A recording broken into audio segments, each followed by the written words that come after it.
Napakahalaga nga naman ang paglalaan ng panahon sa pamilya kahit sa paminsan-minsan lang. Palaging busy o malayo ang pinagtatrabahuan. Kahit minsan, wala nang panahon para makapagbanding. Kaya naman, naisipan ulit namin magpiknik dito sa Batis kasama ang mga bata. Nakakainip nga naman sa bahay at para maiiwas din ang mga bata sa kasi cellphone. Sa bandi naming na ito, nakakatulong din upang lalo pang mapalapit ang loob ng isa't isa. Lalo at hindi palaging nakakauwi ang daddy. Kahit papano, makabawi man lang sa mga araw na wala siya. At hindi naman kailangan ang pagtungo sa malayong lugar. O hindi rin naman kailangan ang bongga ang family bonding. Pwede nga tayong magtungo sa isang lugar na malapit lang. Ano ba naman yung 2 o 3 oras para sa pamilya, di ba? Hindi na nga lang kami nagdala ng lutuan ng ulam. Nanguha na lang si daddy ng buho. Dito sa bukid, hindi kailangan kompleto ang gamit sa pagluluto. Pagiging madiskarte lang kailangan para makapagluto ka ng masarap. Agurong at pikaw nga palang iluluto namin dito. Ito pala yung tinatawag naming wild gabi. At marami na din ang nakakaalam na maulap ang halamang gubat na ito. At syempre, bago nilagay, hinugasan na kanina itong buho para all goods mga ka-farm. Hindi rin po problema ang panggatong dahil nanguha na lang kami sa paligid. At talaga namang natutuwa at na-amiss itong kuya namin. Pwede din daw po pala paglutuhan ang buho.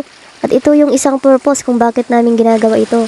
Para magkaroon na sila ng idea kahit bata para sila. Bali nilagay po pala namin sa 2 buho dahil nilagyan namin ng sili itong isa. Sibuyas, luya at bagoong lang nilagay pangpalasa dito. Ilang minuto lang ay kumukulaw na yung niluluto. Sus, grabe, napakabango nga naman. Amoy pa lang nakakabusog na. Pero mamaya pa kakain dahil may iihawin pa. Tuna at talong lang. Binili pa ito ng asawa ko sa Nueva Ecija. Habang abala siya sa pag-iihaw ay abala naman akong nagbibideo sa kanya.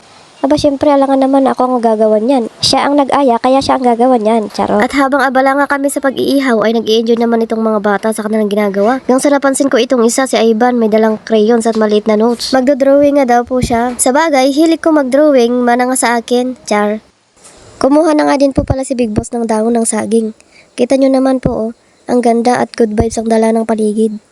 Sumasang-ayon talaga sa family moment namin ngayon. Hinugasan at inayos na din po pala ni Big Boss itong organic na plato namin ngayong tanghalian. O diba, ayos pala dito kumain. Bawas hugasin. Bagay ito sa akin na tamad maghugas.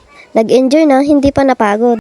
Nagdala din po pala itong si ate ng biskwit. Meriendahin sana nila habang nagsiswimming kaso lang nakalimutan daw niyang ilabas. At syempre para mas makumpleto ang sarap ng pagkain ay maggawa po tayong sausawan. At ito natin titimplahin sa organic din na lagayan. Tuwang-tuwa nga na naman itong si kuya dahil dito. Kayo po ka-farm, naranasan niyo din po ba ang gumamit ng baon ng nyog? Ano naman po ang tawag niyo po dito? Kami po ka-farm ay doyog na sabot ang tawag namin.